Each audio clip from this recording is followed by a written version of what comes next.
ইল্লা ইয়াহু ওয়া বিল ওয়ালিদাইনি ইহসানা। বলেন না সুবহানাল্লাহ। আল্লাহ রাব্বুল আলামিন বলেন কুরআনুল কারীমের মধ্যে, হে রাসূল আপনার প্রতিপালক ফয়সালা করে দিয়েছেন। ফয়সালা মানে কি? কোনো দরবার যখন হয়, দরবারের মধ্যে সরদারে যখন বলে আজকের দরবার এখানে সমাপ্ত, আমি যেটা বলছি সেটাই সঠিক, কথা বলে ঠিক কিনা?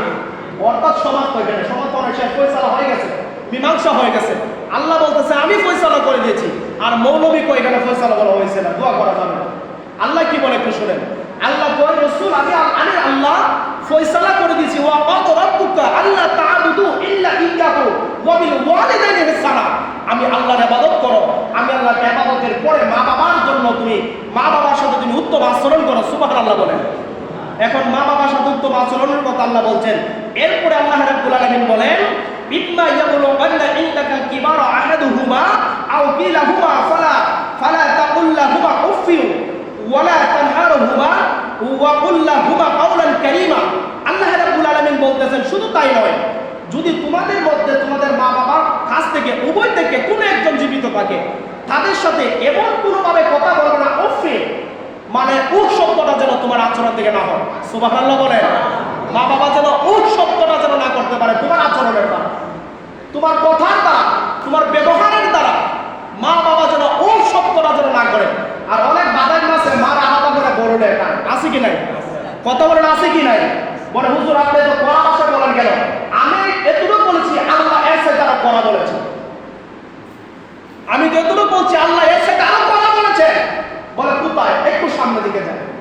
আল্লাহ বলছেন তোমরা মা বাবার সাথে এমন কোন শব্দ ব্যবহার করবে না যে শব্দের কারণে তোমার মা বলে ও আমার সন্তান আমার কষ্ট দিয়েছে, আমাকে ব্যথা দিয়েছে, এই কথাটা যেন না বলতে পারে। আল্লাহ কোরআনে এটা শিখিয়ে দিয়েছেন ওয়াহফিদ লাহুমা জানাহাল যুল্লি মিনার রাহমাত। আল্লাহ রাব্বুল আলামিন বলতেছেন শুধু তাই নয়, তাদের সাথে তোমরা নম্র স্বরে কথা বলো, ধমক দিয়ে কথা বলবে না, ভদ্রতার সহিত কথা বলো। অতঃপর তাদের সামনে তোমরা সহানুভূতি হও, তোমাদের সহানুভূতির ডানাগুলো বিছায়া দাও। তাদের কাছে তোমরা সহানুভূতি মানে কি? তাদের ভালোবাসার ডানা বিছায়া দাও।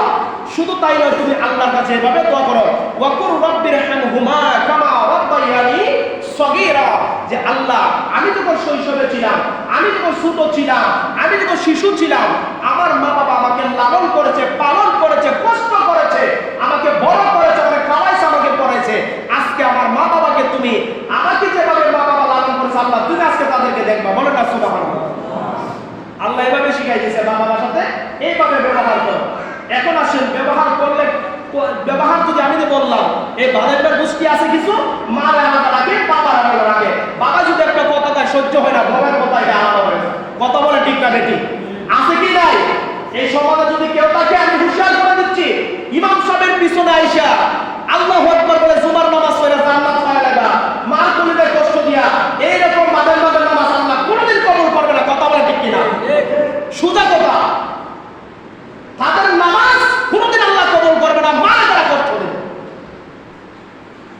আজকে প্রত্যেকটা সমাজে এরকম আছে, মার আলাদা করে দেয়, বাবার আলাদা করে দেয়। বেটা তুই যখন মায়ের মুখে দুধ খাইছিস, আল্লাহ কোরআনে এই একটা বলছে, আজকে কেন আছে এটা?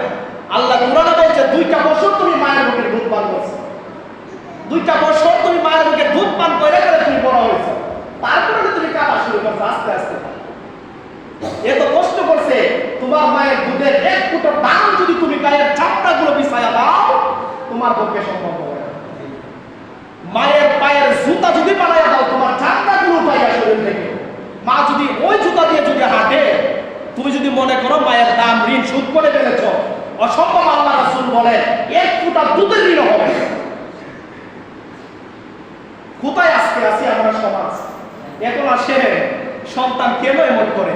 এই জন্য এমন করে আপনি সন্তানকে এভাবে গঠন করেন না। কথা বলে ঠিক কিনা? শুধু সন্তানকে দোষ দিলে হবে না, আপনি সন্তানকে এভাবে গঠন করেন নাই। গঠন কিভাবে করবেন? কোরআন শিক্ষা দেন। গঠন কিভাবে করবেন? নামাজ শিক্ষা দেন।